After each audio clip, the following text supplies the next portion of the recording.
Hey, what's up YouTube? It's King Vita here, and I'm back with a collection video. And this time I thought, why not make a collection video since, I don't know, I guess people like it, of my PlayStation 1 games. I love the PlayStation 1. It's one of my favorite game consoles, our generation of games besides the Super Nintendo, and of course the last/current game console generation like the PS4 Pro and Xbox One and things like that. So, and the Nintendo Switch. But either way, this here is my PS1 collection. It's not that much.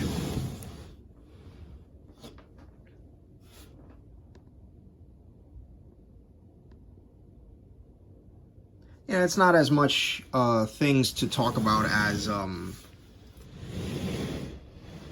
what I've talked about in the past. So this should be a relatively quick video, give or take.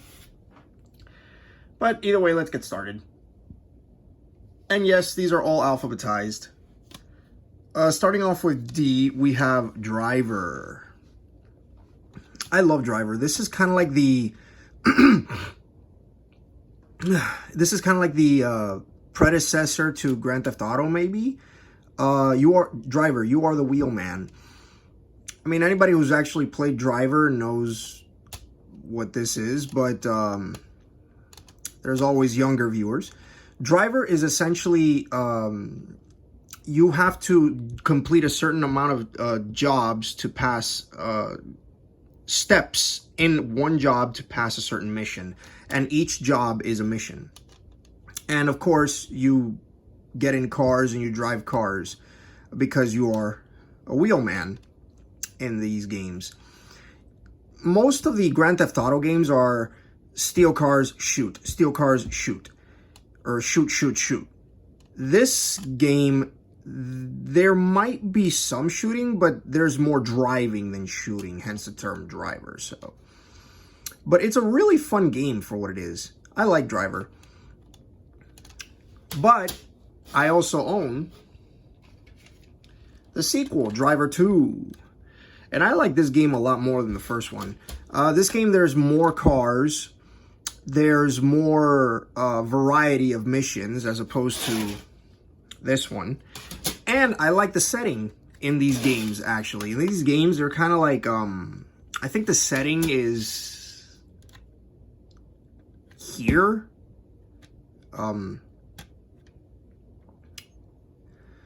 Or where's the setting? I think the setting is in Miami or something. Either way, it's a great game, and I highly recommend you play it. These games are really good. You play them because these games are fun. And to be honest, Driver 2, obviously this takes, like I said, these games use Grand Theft Auto games take inspiration from Driver, or could be the other way around, or what have you. But still, these are great games to play if you've never played a Driver game. Definitely check out Driver 1 and 2. Now we move on to Digimon World. I absolutely love Digimon. And these games are what got me into Digimon, the games, like the world of Digimon gaming. This came out right around the time that, when did this come out? This came out in the year 1999. Yeah, 99. When the little, what were they called? Tamagotchi? Anybody remember the Tamagotchi? Okay. So Tamagotchi was kind of like a virtual pet that you would take care of, and then you would, evolve through countless battles, and he would get strong. He or she, whatever, it would get stronger, and yeah, it's a virtual little pal you would have, and to take around. And Digimon kind of evolved from Tamagotchi, so there's your little history. So Digimon World right here for the PlayStation 1. This game is awesome and one of my favorite Digimon World games. There's you and Dromojimon. There's you sleeping next to a Dromojimon. That's funny. So, there you go. And the cover is Metal Greymon, which is really cool. Digimon World. Now, I do not have Digimon World 2, but I do have Digimon World 3. This is probably one of the best games I've ever played on the PlayStation.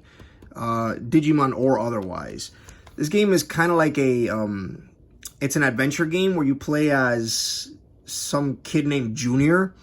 And when... That's your name. In real life, that's your name, Junior. But when you enter the digital world, you could type in your own name and... There you go. So, that's pretty cool. Also, I do like that there was actually a commercial for this game because it says, as seen on TV, right here at the very bottom. So, that's cool. In this game, you're obviously Junior, as I mentioned, but you get to choose one of 3 starter Digimon. You have Bearmon, or Kotemon, Guiomon, and Agumon.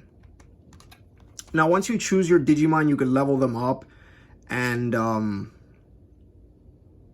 each Digimon... Actually, no, I was wrong. You have a choice of 3 teams of 3 Digimon. This is 1 team. But you also get a choice of other Digimon. Other 3 Digimons. So you get to choose... either these 3 Digimon, 2 more 3 Digimon, or 2 more 3 Digimon. So, it's really cool. And this game has 24 Digimon built into it. I know it's not that much, but at the time, for me, it was massive. It was a lot of Digimon for just 1 game. And there's the back right there. Also, it's got an advertisement for Digimon Rumble Arena. It's a fighting game. Very cool. Next, we have Dragon Ball Z Ultimate Battle 22. This game is horrible. This game is horrendous. I do not like Dragon Ball Z Ultimate Battle 22. This was kind of like a precursor to Dragon Ball Z Budokai games. Kind of, sort of, because this was a 2D fighting game, but not as good as the Budokai series. Which I do have the entire Budokai series, by the way. I have 1, 2, and 3. But, yeah, Ultimate Battle 22 is essentially what Budokai was before Budokai. And, yeah, you get a choice of... The entire manual lists the characters. So, you have Goku, Gohan, Goten... Kid Trunks, Gotenks, Trunks, Piccolo, Krillin, Tien, Great Saiyaman, Supreme Kai, Vegeta, Zarbon, which I do not know why they don't have a picture of him, Recoome, Captain Ginyu, Frieza, 18, 16, Cell, Dabura, Majin Buu, Super Buu, and what else? Oh, yeah, this game, it's weird because this is the only game that I'm aware of that has a built-in code, and it acknowledges that it has a built-in code because there's a code to unlock more characters, and the manual itself gives you the code. I don't understand that. Up triangle, down X, left L1, right R1. Unlocking this code correctly, you get Master Roshi, Kid Goku from, I believe, Dragon Ball GT, I think. Super Saiyan 3 Goku, Vegito, and Hercule. So that's basically it. I've never heard of a game that acknowledges a code. Like the actual manual gives you a code. But yeah, and also on the back there's Goku. But yeah, Ultimate Battle 22. That's a different game altogether. Again, I get it. I think it's like a Budokai 1 before Budokai 1. It's mediocre. Next, we have Evil Zone. This game is terrible. This game is horrible. This is a fighting game. 3D modeled characters, but the way that this game is presented is 2D. Sorry about that. That was my dog. But yeah, this game is Evil Zone, and apparently you get to fight as a demonish woman. You have an robot, a guy that has like a battle suit. These are just generic, your average generic characters. I don't have anything to say about this because I don't really play it much. Also, there is one thing that I can say about it, though.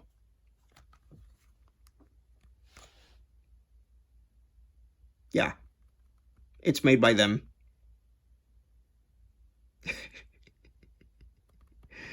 Yeah. But other than that, this game is weird.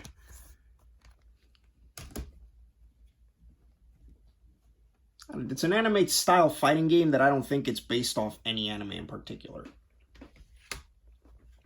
Next, we got Final Fantasy VII. Anybody that actually knows Final Fantasy VII, I don't need to say anything about this game. Like, at all. What else is there to say about Final Fantasy VII? This game is amazing. This game is incredible. It came out with a movie. There actually is a movie about Final Fantasy VII. I mean, Cloud, Sephiroth. Come on, it's Final Fantasy VII. Like,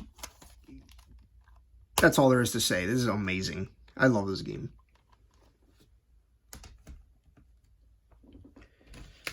Gex.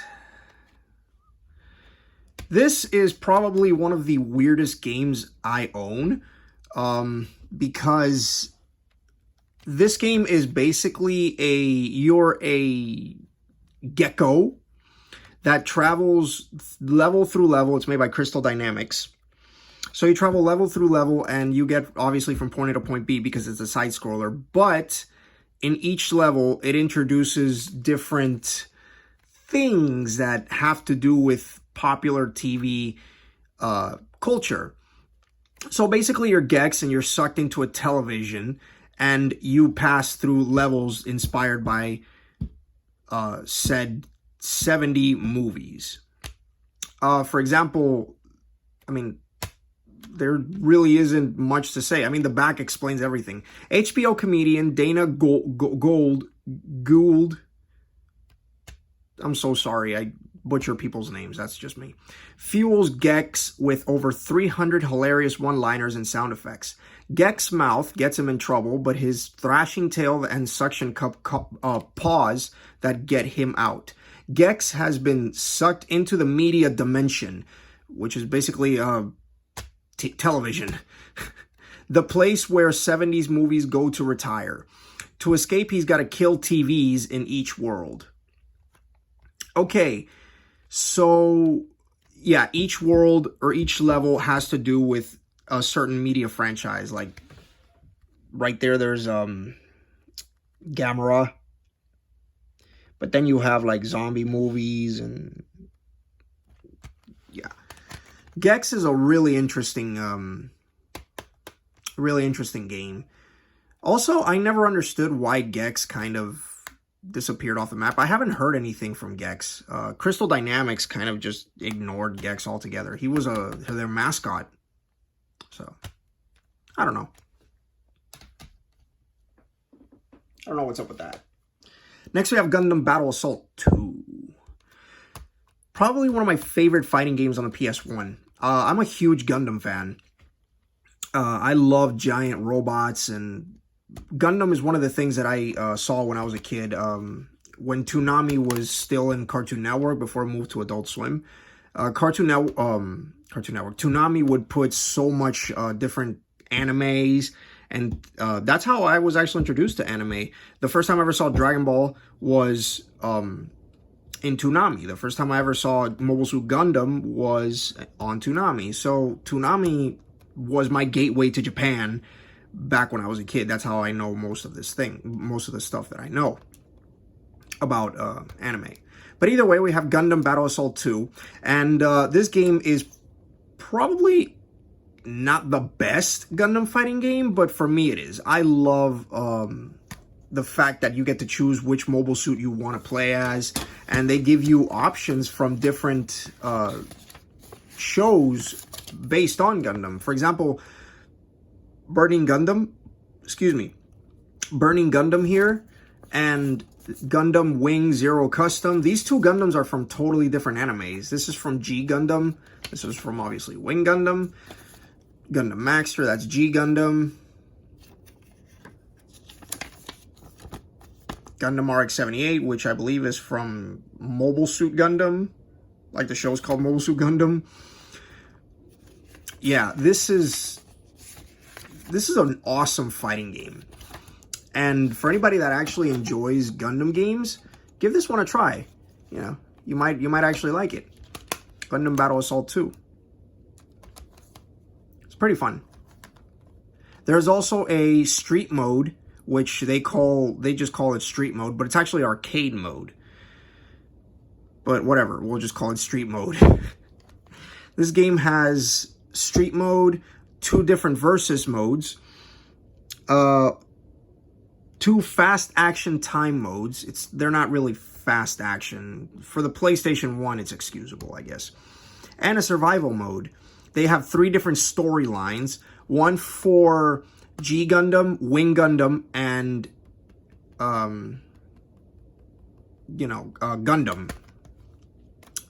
Regular first Gundam.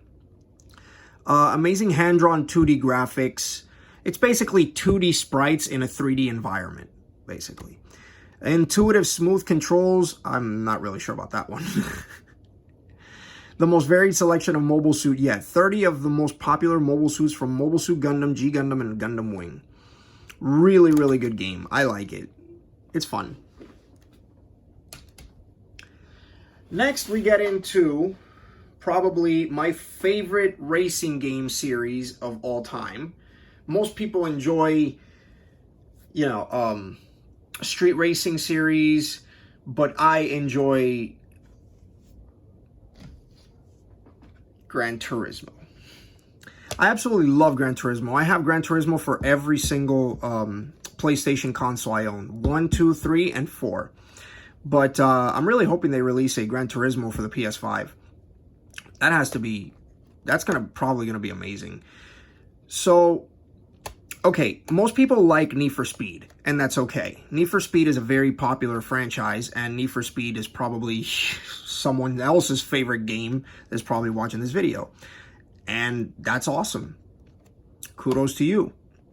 But I love Gran Turismo more because I grew up with Gran Turismo. This was the very first game I ever played, racing game I ever played, besides F-Zero.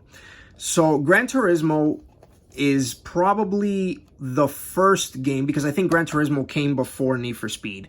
It's probably the first game I ever really played that let you play with actual real-life cars.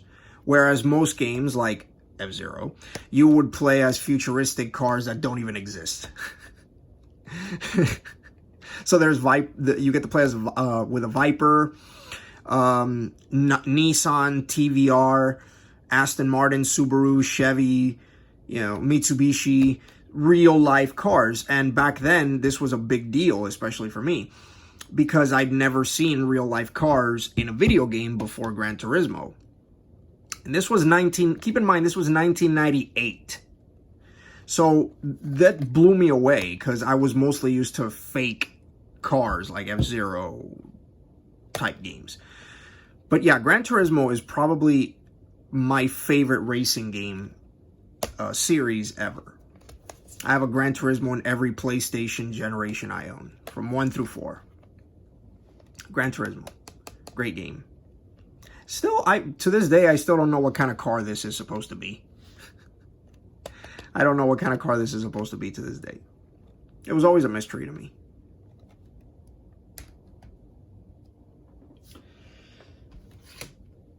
Inuyasha, a feudal fairy tale. Really good fighting game. You can tell I love fighting games. I always play as Kagome. But yeah, Inuyasha Feudal Fairy Tale. This is a fighting game, and it's story-based. It's a story-based fighting game, and each character has his or her own story, which is kind of funny because this game is actually, this game came out when Inuyasha was first released on Cartoon Network. It says it right here. From the hot new television show on Cartoon Network. And based on the comic by the great manga artist Rumiko Takahashi. Rumiko Takahashi. But yeah, this was a very, very good game, and it's a very good fighting game too, because, I don't know, the combos are pretty simple. It's kind of like a Hadouken style moves and Shoryuken style moves. So, yeah, it's the same button combination.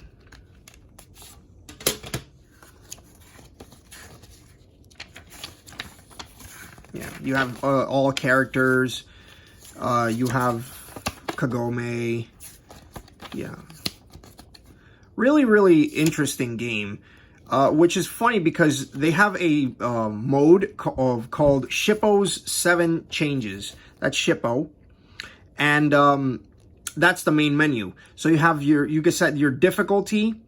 Versus, you can select a number of matches from 1, 3, or 5 matches, and then then once you beat those matches, you move on to the next character. The time limit, which is funny because this game has no infinite.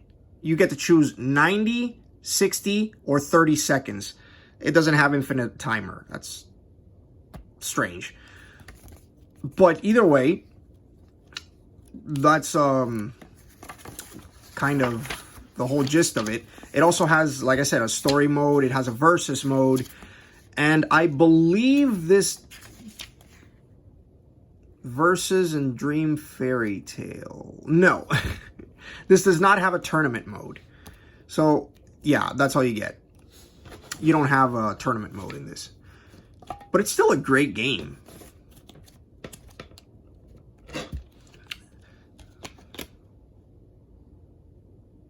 There's Kagome. But yeah, this is a really good game if you want to play when you're like, you know, bored or something. I wouldn't really make this game competitive per se, because at the same time you have games like Budokai 2 or Budokai 3, so it is what it is.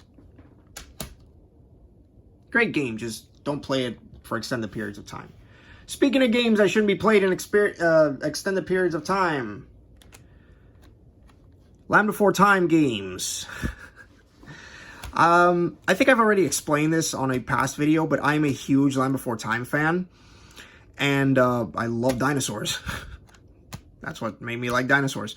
But I have 3 Land Before Time games. I didn't even know they had any games for PlayStation. So there's Land Before Time, The Return to the Great Valley. And this is kind of like a 3D / 2D game thing, because there are some levels where you travel sideways, and then there's some levels where you travel forward or wherever. So essentially you get to play as either Sarah, Ducky, Littlefoot, and Spike. Obviously you can't play as Petrie, because Petrie is your guide. This game had 3 levels of difficulty. And you basically get to, like, you can make bridges using trees over ravine, or pass through a red lava, or you can build another bridge using vines. There's also something called a cannon plant, where you have to shoot at obstacles to get them out of your way. It's a pretty interesting game, but the whole objective of the game is to, at the end of the day, is to get from point A to point B while collecting as much tree stars as possible. That's pretty much it. These games are just like that. Speaking of that, we have Land Before Time Big Water Adventure, based on the movie Journey to Big Water.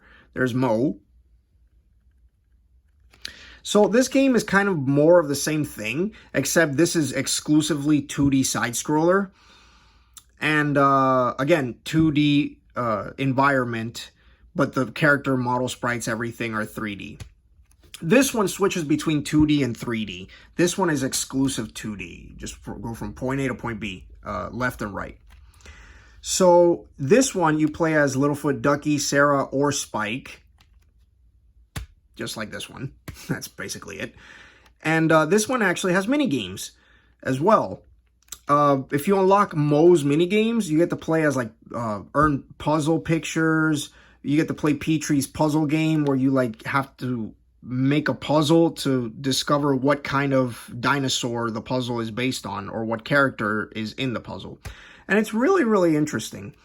You know, again, this is one of those games you play when you're bored. Really not much replay value in these games whatsoever. Same thing with Racing Adventure. This is another racing game. Land Before Time, Great Valley Racing Adventure. Again, you get to play as the same character, you know the gist. However, this game is a 3D racing game. And this is the only game I own that is 2 players. These are all 1 player. Yeah, every single one of these 2 are 1 player. But this one is the only 2-player game I have because it's a racing game. So you have like race against the computer, which is like the story, but you have 2-player split screen. So if you want to pop in a racing game that isn't Gran Turismo or Need for Speed or any of that, try Land Before Time, Great Valley Adventure. This is an old school, I wouldn't say it's a gem, but it's pretty good. Especially if you're a fan of Land Before Time. And you didn't know Land Before Time had video games, so there you go. Great game.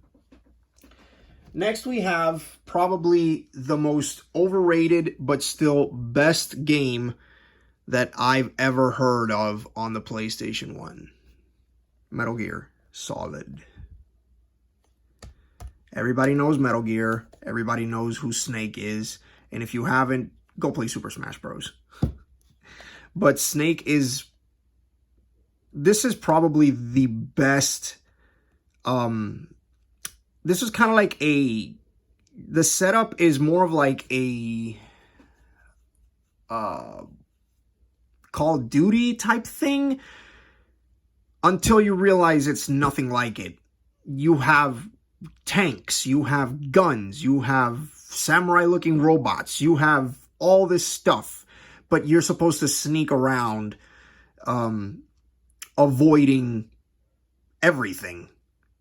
You can defend yourself, but the whole goal is to avoid being seen while still carrying out your mission. I believe the first Metal Gear Solid game, I believe the whole premise started on MS-DOS, which is a computer back in the 80s. So Metal Gear came out on the MS-DOS, and you know, in a world of like shoot, Contra, shoot, fighting, you know, war games like Call of Duty and things like that, and it was really popular. Metal Gear Solid took a different approach when it was released on the MS-DOS. You know, you get to sneak around. You can't be seen. There's Snake. You can't be seen. You have to sneak around. You're weak because you need upgrades. It's a very, very complex game, but once you get the hang of it, it's like really, really fun. Very, very fun. Also, but there is one slight problem this game suffers from, and that's too many calls. Right here, this is the screenshot. That's what the call looks like. There's you, and then there's this person. They always end up calling you in the middle of a mission and ruining your whole vibe. Why? But yeah, this game is pretty easy, but hard at times. It's very, very, very good tactical espionage action, as it says, tactical espionage action. So, very cool. Also, I didn't know this, but Metal Gear is actually, this game is named after Metal Gear. Metal Gear is a giant robot that you're supposed to destroy. I did not know that.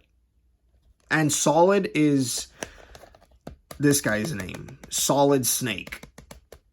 Just in case Super Smash Bros. Doesn't explain anything, so. There you go, Metal Gear Solid. Very good tactical game. Next come the X series, Mega Man X4. I love Mega Man.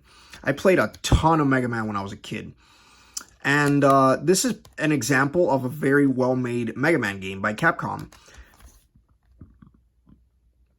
Excuse me. This is a very, very well-made Mega Man game by Capcom, and it's extremely difficult to play.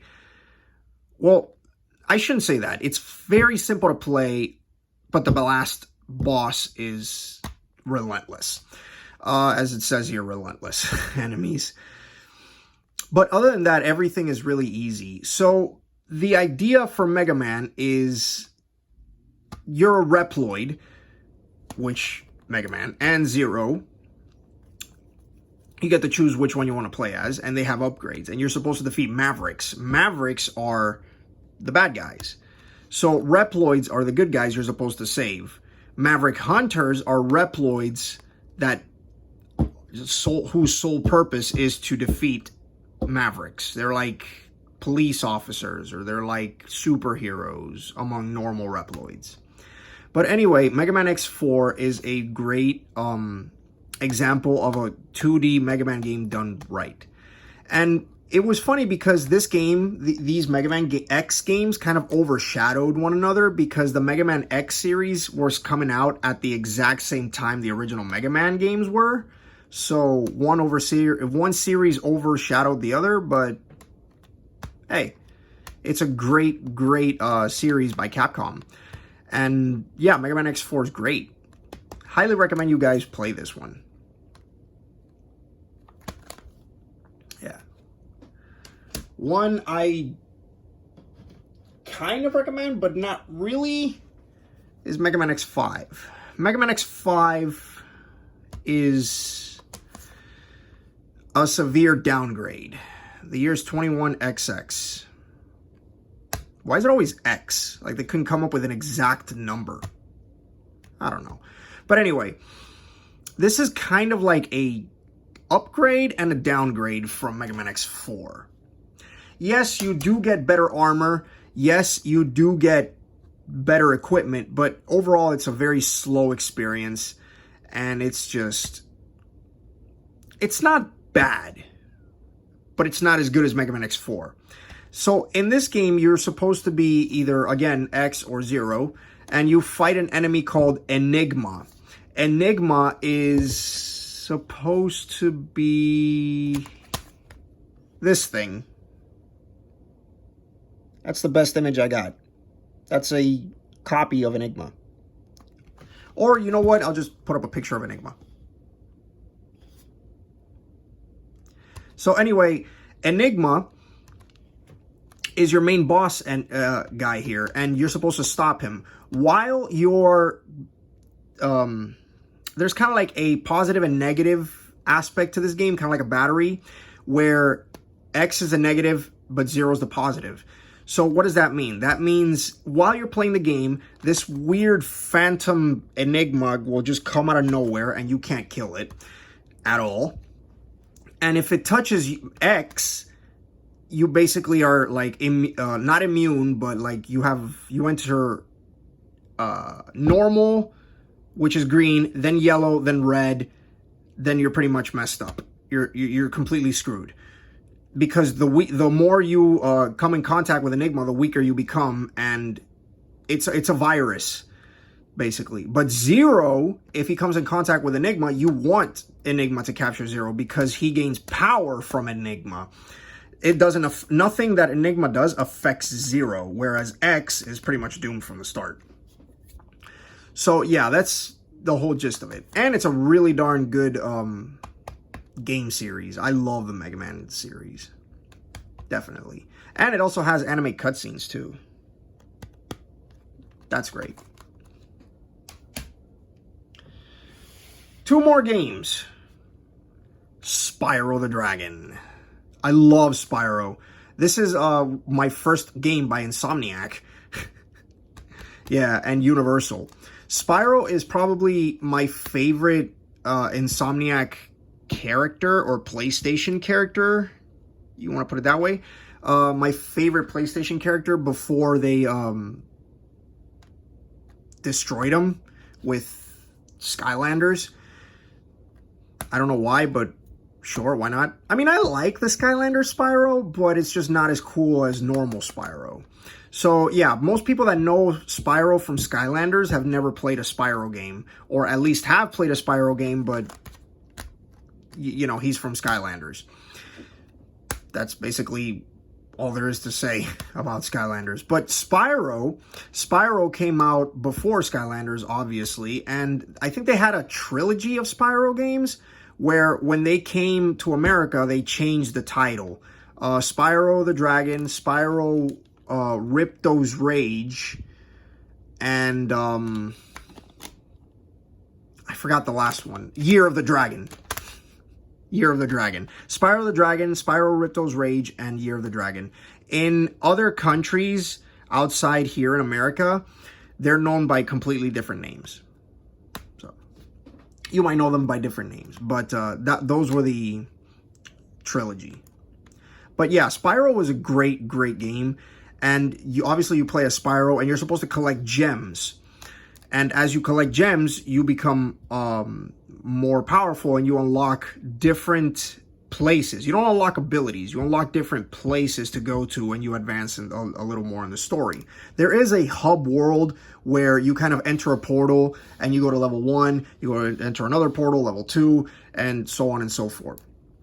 And throughout each level, you fight random enemies like frogs. Like, I don't know what these things are supposed to be. Maybe giant frogs.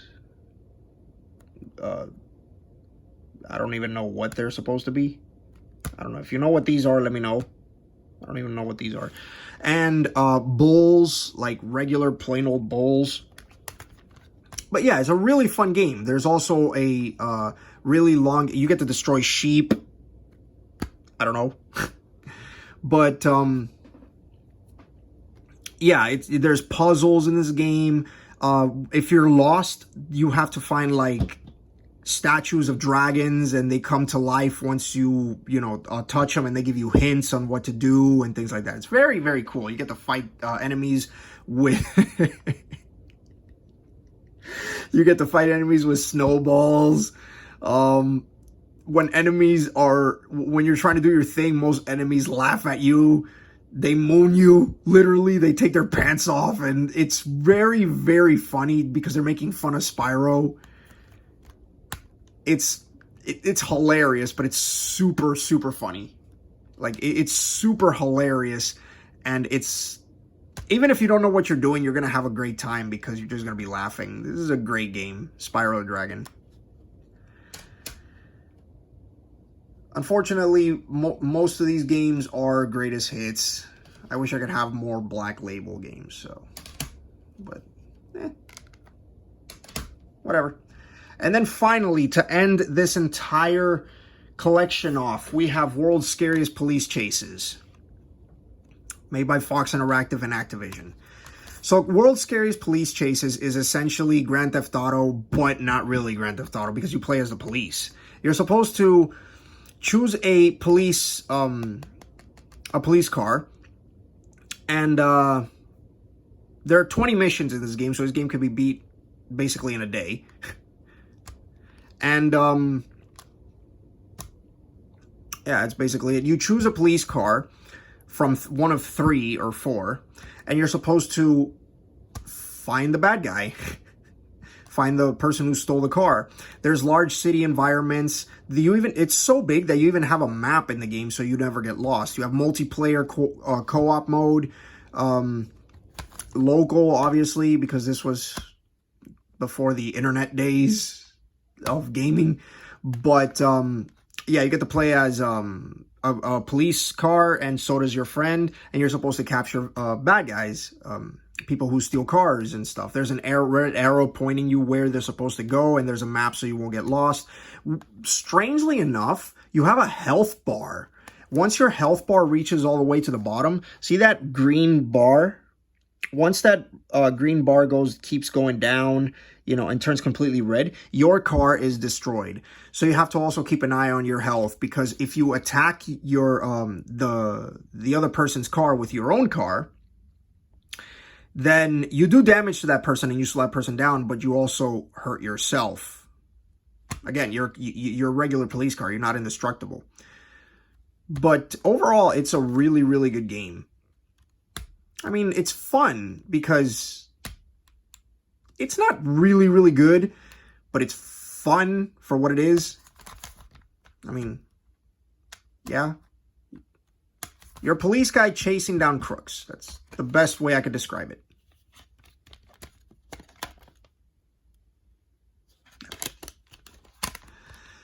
Good game made by Activision. So that's basically it. That was my entire PS1 collection. And I think for another collection, I might do a Marvel games collection, because I have a ton of Marvel games. Let me know if that's something you're interested in, and I don't know. Maybe I will do it on the next video, on the next collection video. Most of my Marvel games are they're different platforms. They're not just like one complete platform. I have Marvel games on, Xbox One, PS3, PS4, PlayStation 1. Yeah, I have a ton of them, mostly Spider-Man games. But yeah, if you want to know, if you want a Marvel games collection, let me know, and it's probably going to be my next video. Yeah. So that was my entire PlayStation 1 collection. Right there. And most of the games I like playing. Hey, Refractor, get over here.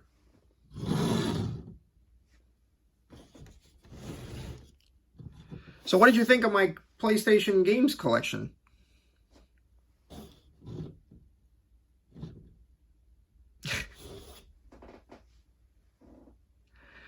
Your favorite, which one was your favorite game out of all the games I mentioned?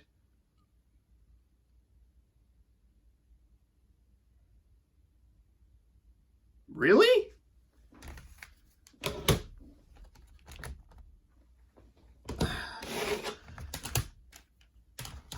You like Final Fantasy VII?